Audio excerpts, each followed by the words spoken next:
Welcome to Real Estate Hustlers Podcast. I'm your host, Josh Appleman, founder and CEO of Appleman Properties. Today, we're joined with Jay. Jay is a tech consultant turned business leader with 10 plus years in cyber risk consulting for Fortune 100 clients. Holds a BS and Comp Science, Texas A&M, and MS in Info Systems, University of Cincinnati. Passionate about real estate investing as a founder of Compounding Capital Group, stabilizing and repositioning apartments in Cincinnati. Jay, we're excited to have you here today. We've been wanting to connect for a long time on this podcast. If you could, let the audience know a little bit more about yourself. Sure. Absolutely. Thanks for having me, Josh. Pleasure to be here. This is Jay Balekar. I'm based in Cincinnati as well, so same as you, Josh. Love this city. Moved here in 2011 for grad school and just fell in love with the culture, the weather. The weather's not as bad as Wisconsin or some of the other northern parts of the country. And the cost of living is great. And there is hospitality. So that's what I love about this place. Started investing in real estate in late 2019, early 2020, really. The way it all started was I had a travel job at the time. I was working for Deloitte & Touche, which is a consulting accounting firm. And I was traveling Monday through Friday, mostly to East Coast. And while I was traveling, I was reading some of these real estate books. I was never a fiction reader, so I wanted to read something that I can learn from. And I was like, okay, let's start investing in real estate because I needed to make good use of my money. So that's how it all started. Read Rich Dad, Poor Dad the second time. I had read it as a teenager and remembered it being a phenomenal book on financial education. And that book, when I reread it, got me thinking again that, hey, I need to start looking at everything that I have in terms of assets and liabilities and how I'm increasing my assets and getting my liabilities down, and maybe eventually have the assets pay for the liabilities, right? That was the whole point. Then I read the cash flow quadrant, and that book again was a change in perspective that as an employee, I'm running on a treadmill and I'm paying most of the taxes while, if you're an entrepreneur or self-employed, your tax liabilities go down a little bit, but at the same time, you're building assets, right? So you're not so much running on the treadmill. And at some point, you can actually earn that freedom of time. That's truly the goal for me, at least. So that's how it all started. Then I started reading all these real estate books, Bigger Pockets and Ken McElroy, all the OGs in real estate, Joe Fairless. And I was like, man, this thing could really work. Got to learn about the BRRRR strategy, the cash out refi. And I was like, man, this stuff is really cool. And I always had an inclination towards some sort of like interior design, architecture, something creative. I've always enjoyed that. But my technical training, professional training was all in engineering. So I didn't get a chance to really apply that creative side of my mind. And I was like, oh, this could be an avenue where I can actually apply the creative thinking that I have. So that's when me and my wife invested in 2 4-families here in Cincinnati in Norwood, but very close to Rookwood Mall, which is a pretty big mall here. One of the malls that's not struggling. It's a great location. Yeah, great location. But I paid retail price for it. It was right there on MLS. Fixed the property up. It was in really, really bad shape. Way worse than I had anticipated. And obviously with no background in real estate, I had no idea how much to spend. So my budget at the time was 70 grand just to fix up the interiors. But then as I started working on the property, I find out, oh, it's knob and tube wiring. You got to change that. Oh, wow. That itself is 20 grand. Oh, there goes my budget, right? So we ended up spending 230K on that property. But I'm glad that I did because I fixed up everything in one go.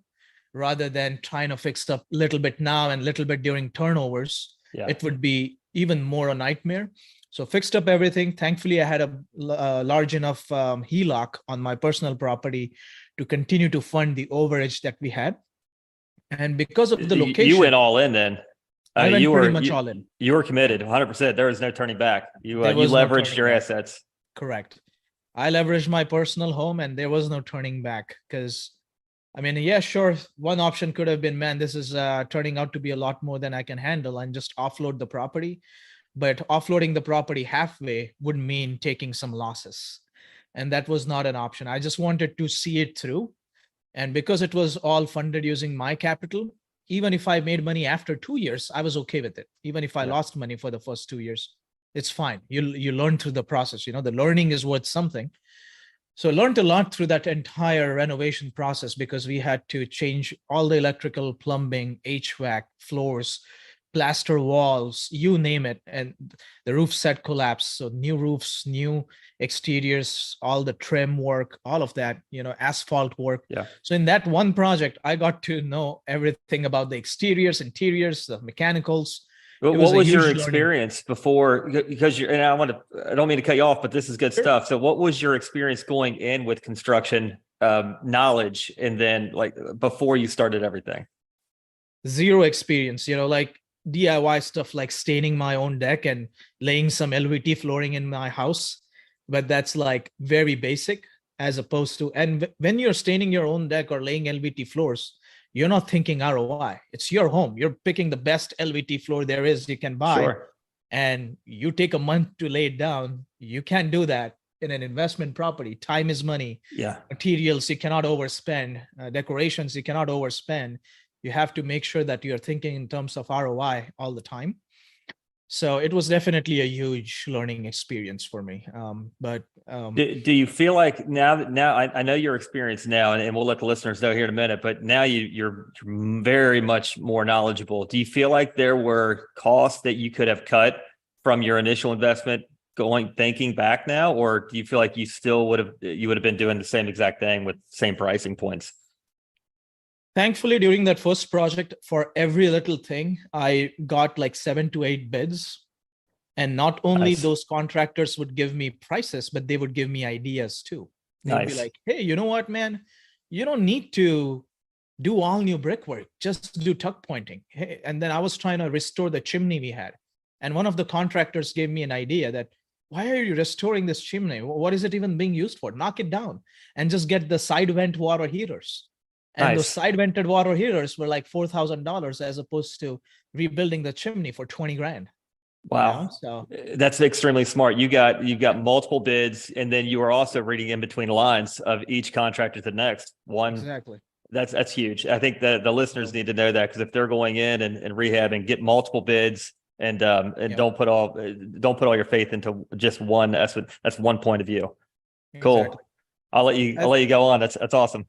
No, I think the more people you talk to, the more you learn. And over time, the more you have learned and continue to talk to more people, you can give back too, right? So that's why, I mean, I wish I had a little bit more free time as I used to have when I was starting out.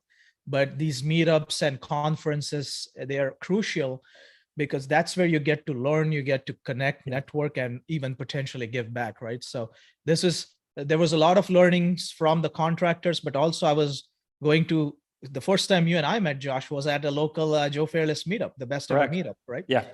And you learn a lot in these social circles, and that's how you meet people, like I met you. Yeah.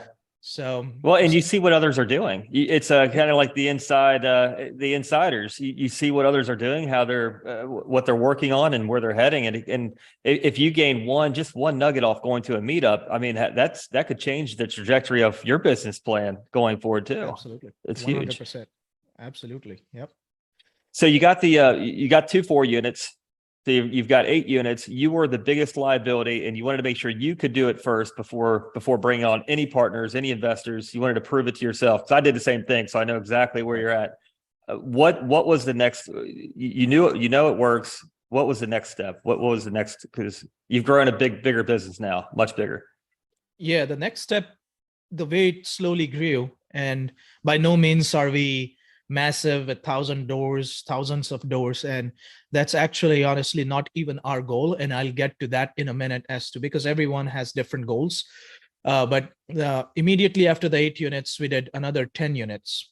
Now 10 units is truly a commercial asset, as opposed to 2 4 families, which are still residential. So after we fixed up those 2 4 families, they were cash flowing great, but they were still appraised using comps-based approach. Yeah.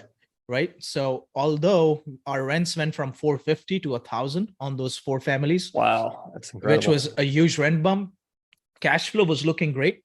The appraisals still came in at, I think about 350 a piece, so 700. So I was able to do a cash out refi, but I had a little bit of money still left in the deal. So it was not a full infinite return.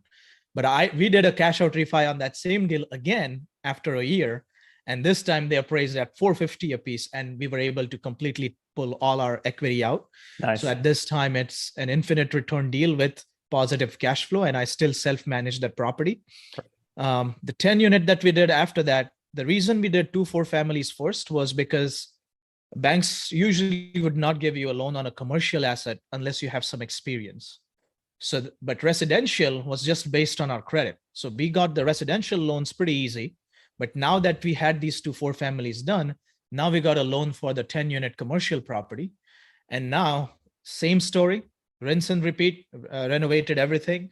This was in Walnut Hills, bought for $470K. And then after we were all done, appraised at $1.4 million. So that was our second huge home run deal that gave us a massive liquidity injection after the cash out refi. But those days are kind of gone, right? With the interest rates that have gone up quite a bit, the appraisals are coming in low.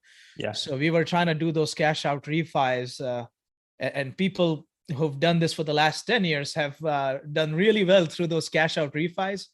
We got a little bit of a scoop of that last 3-4 years. Yeah, we came on the tail end. We pretty much on the tail end, but now many of the similar projects we are doing now, which is anywhere between 12 units to 36, 40 units, that range, mid-size multifamily, we are hanging on with more equity in our deals and enjoying those cash flows rather than doing a cash out refi, going from 4% rate of interest to 7 or 8, which we are seeing now. So definitely the velocity of capital has definitely slowed down, but it's also, in my mind, a good time to focus on operations and building your business, focusing on your processes rather than being greedy and buying more. So we have become extremely selective on where we buy. We've been pretty selective on where we buy, but even what we buy, how much we buy, we have been very selective. And from the get-go, my goal was never to raise too much capital because, like I said, the goal for me is freedom of time and peace of mind. So if you have enough financial security to truly enjoy that peace of mind and freedom of time, I'm a happy man. I don't want to rack up 8,000 units by raising $1 billion. And now something shifts in economy and I'm losing my sleep over it that I have this $1 billion that I've raised from investors. How do I make this work, right? Well, Jay, we just skipped a light year ahead though. We went from 10 units and now you're raising capital. I want to hear, at what point in time did you know that it's time? I want to invite some partners in to enjoy this with me, and they can bring capital and we can provide the asset management, property management, renovation management. At what point in time did you feel like it's the right time to start doing this? This was after a good solid 2 years. So in those 2 years, we built a portfolio of close to 100 units, out of which about 35 to 40 units were my own, me and my wife. Nice. So initially, those 35 to 40 units that we built was purely our capital at risk and our sweat equity.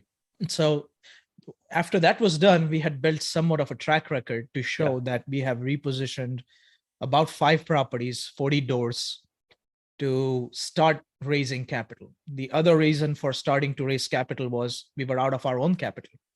And we realized that cash out refis, that whole end-to-end timeline, it takes a year and a half, right? So your capital is locked up and your velocity of capital is kind of relatively low.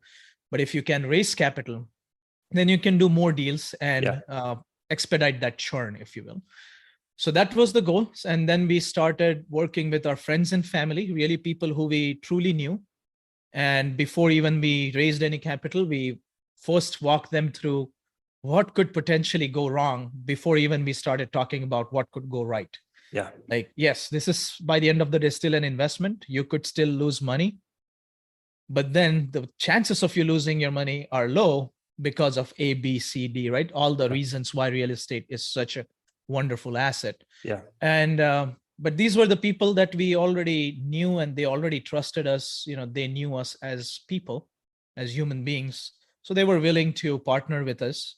And these were also some of the people that we formed relationships with through all these mastermind programs, right? Real estate groups. And we'd known them for over a year now, and I knew them, they knew us, and these were all done as small JV deals. So it was more intimate, where everybody was talking to each other on a weekly basis, rather than a large group where people don't know each other. So Yeah, that's huge. And my edge is always trust is built on performance. If you're going to perform, you will naturally get trust of others. And you took from being the biggest liability in the room yourself by not having any experience, putting your neck out of line, leveraging your personal asset, going all in to building a portfolio of over 40 units. And now you've got the trust in yourself and the wherewithal to invite other people in. And that's huge. If you've got the experience and going through the motions of starting small and building it up, your confidence grows with you and your confidence. It's and then absolutely. You're no longer the biggest liability. You can bring others in, and I love that story. It's great. And not to mention your background, Jay. I mean, you go from a professional environment, a very solid, steady job career, to just saying I'm done with this. Tell us a little bit about that. What was that? What was the mindset shift in getting out of that environment? Yeah, honestly, I loved my job. I love consulting because the whole job was solving problems for Fortune 100 clients, right? And with any business, if you're an entrepreneur, that's exactly what you're doing too, solving problems every day.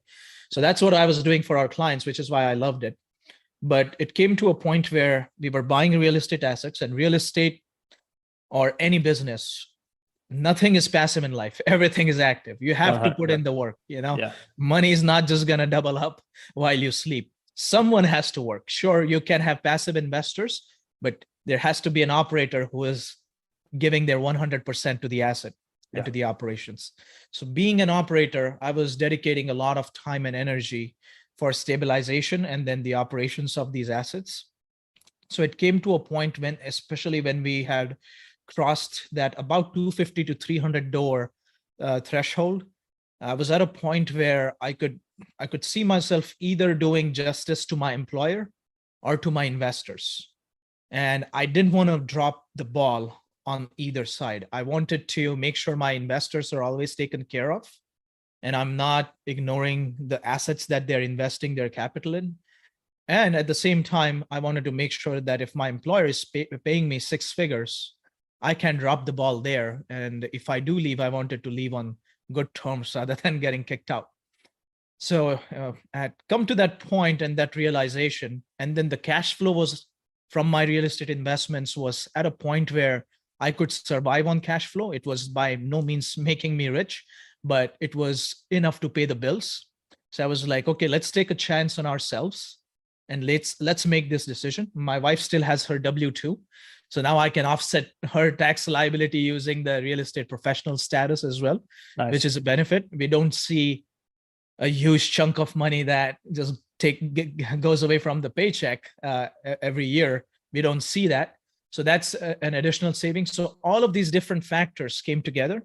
And finally, you just have to take the plunge, because if I didn't do it, I would have regrets of not taking a shot down the road when my responsibilities would be a lot higher, and taking this step and jumping in would be even more difficult than doing it now when we are still, I would say, not young, but younger, in our early 30s, and we don't have any kids yet.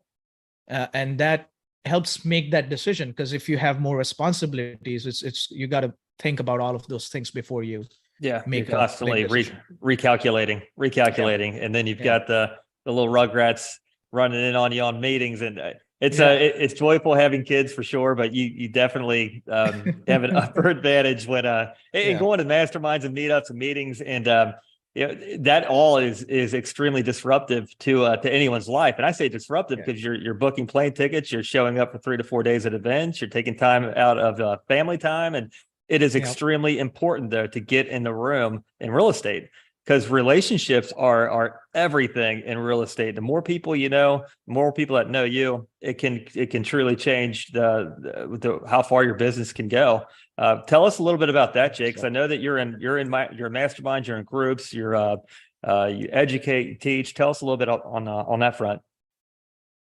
On education, Josh? Just as a whole, you're in masterminds, you're teaching as a whole, Mhm. how it's helped your business and where you want to go Yeah. with it. Yeah, absolutely. It's really real estate truly is a team sport. I would say that actually any business for that matter is truly a team sport. And life in general is a team sport. People who work with a team do better in life, period, right? And I got a better realization for it, especially through real estate. So when we started the journey, yes, I was learning through books and stuff like that, but the journey was definitely accelerated after I joined a mastermind. So I'm in Marco Barbero and Hadar Orkibi's MIH mastermind. So Marco is Gino Barbero's brother from Jake and Gino. Yeah. That's also a very big network.